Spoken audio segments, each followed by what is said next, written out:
ഇതൊരു പഴയ മേശയാണ്. നമ്മളിത് യൂസ് ചെയ്യണമെന്നില്ല. പക്ഷെ പെട്ടെന്ന് ഗസ്റ്റ് വന്നു, നമ്മുടെ കയ്യിൽ ടേബിൾ ക്ലോത്തൊന്നുമില്ല. അപ്പോൾ എങ്ങനെ ഇത് റെഡിയാക്കും? ഇത് നന്നായി തുടയ്ക്കുക. ഇത് ഒരു ബ്രൗൺ പേപ്പർ ഇടുക, പിന്നെ വേറൊരു ബ്രൗൺ പേപ്പർ ബാലൻസ് അതിൻ്റെ അടിയിലിടുക. Transparent sello ടേപ്പാണ്. ആ സെലോ ടേപ്പ് ഇവിടെ ഇങ്ങനെ ഒട്ടിക്കുക. ഈ രണ്ട് സൈഡിലും കൂടി ആയിട്ട് ഇങ്ങനെ ഒട്ടിക്കുക. അപ്പോൾ അറിയാണ്ടിരിക്കാനാണ് അതങ്ങനെ ചെയ്യണത്.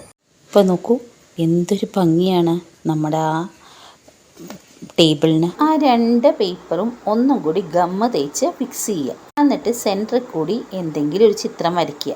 ഞാനൊരു പൂക്കളും വള്ളികളൊക്കെയുള്ള ഒരു ചിത്രമാണ് വരച്ചിരിക്കുന്നത്. ഏത് ചിത്രവും വരയ്ക്കാം. പെട്ടെന്ന് വരുന്നവരുടെ ദൃഷ്ടിയിൽ ഇത് രണ്ട് പേപ്പറാണെന്ന് അറിയൂല്ല.